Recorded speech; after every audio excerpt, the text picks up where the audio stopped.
Okay, kasunod ng pagbabala ng ating general ng AFP, si General Browner na maganda ang Pilipino kapag sinalaki ng China ang Taiwan. So matagal na itong pinaplano ng China. Tumatime na yan, hindi natin alam kung kailan.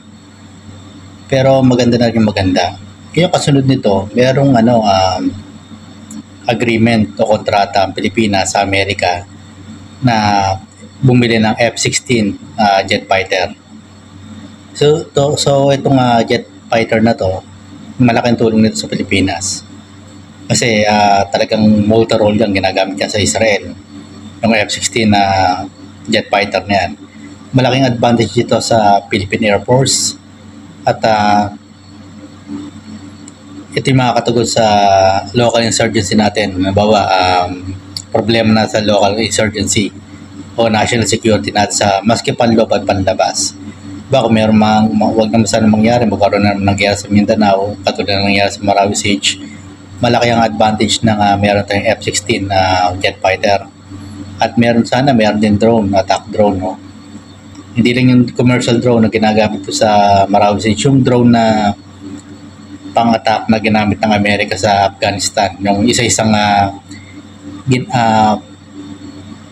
tinarget yung mga international terrorists sa lugar na yon. So dapat yan ang palakasin natin. Saka sana magkaroon tayo ng 3 submarine manggagaling sa kahit sa Europe, kung France man yan, Germany, at ako sa Sweden. At ito yung nagpapalakas sa ating seguridad, panloob at panlabas. Sana wag sanang magkaroon ng giyera, kasi sana mag-isipan yan sa gagawin nilang yan.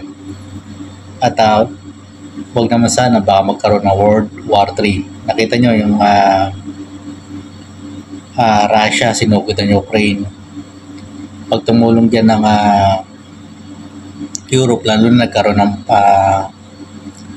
alitan o hindi pagkakaunawaan sa Trump administration saka sa European NATO.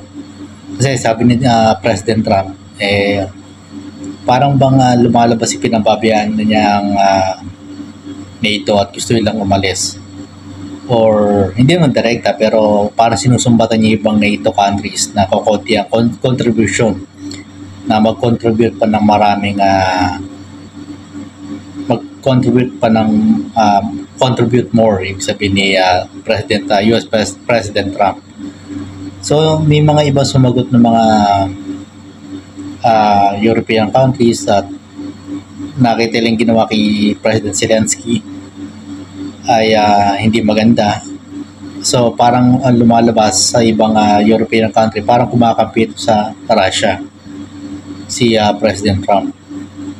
Nag-i-issue din sa kanya yung election, di ba? Sa US election, dahil na sabi agent daw siya ng Russia, allegedly. So pinag-ihinalaan. Ngayon, itong F-16 na to, alam ko 20 units ang mapibili ng Pilipinas sa bilyong piso yan. Hindi lang milyon yan, malaking perang gagastusin. Pero maganda yan, at least unti-unti, sana mag-upgrade ng pandepensa natin. Saka sana maging isandaan yung F-16 pag tumagal-tagal, magkaroon na tayo ng submarine kahit 3 at mga Navy attack ship, yung panggerang barkong pandigma na moderno. Yan lang kasi ang kulang sa ating mga kasundaluhan. Kung makukumpleto yan ay maganda, kasi talagang capable naman talaga ang ating kakayahan. Kung sa skills, ang ibig ko sabihin, gamit na lang po talaga ang kulang. So sana mabigyan nito ng pansin ng mga, kahit sino pa maging presidente, sana mag-upgrade ng mga military hardware natin. Saka sa law enforcement natin, mga gamit ng mga police, NBI, PDEA, Coast Guard, saka iba pang mga ahensya nagpapatupad ng batas. Kasi talagang dapat itong matugunan. Saka dumami pa yung mag-boom pa rito yung private investigation firm, kasi hindi natutugunan ng ibang pulis kasi sa kakulangan. Kukunti lang kasi ang ating law enforcement kung tutusin, ang dami lang hawak na kaso. Kapag mayroong mga wanted, iba meron sila mga asset, meron mga private investigation firm na binibigyan ng kontrata ng gobyerno para habulin din yung mga wanted na yun. So maganda, mas lalong mapapasigip yung mundo o ang mga terrorist na mga wanted o mga terrorist naman yan o sangko sa illegal na droga. Sa F-16 natin, sana dumami pa kahit 100. Yung Israel nga F-16 ang ginagamit mga 120 ata o higit pa ang kanilang F-16 fighter jet. Sana pati F-15 sa susunod. Magano sana kadami para ma-cover yung ating airspace. Kasi alam naman natin na Pilipinas ay malawak din. Meron tayong mga iba-ibang isla.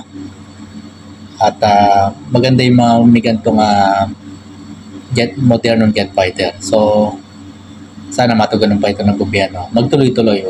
Huwag sana tumigil ng gobyerno hanggang sa makompleto yung modernization ng mga kasundalan po natin. So, hanggang dito lang yung vlog. Maraming salamat po ulit.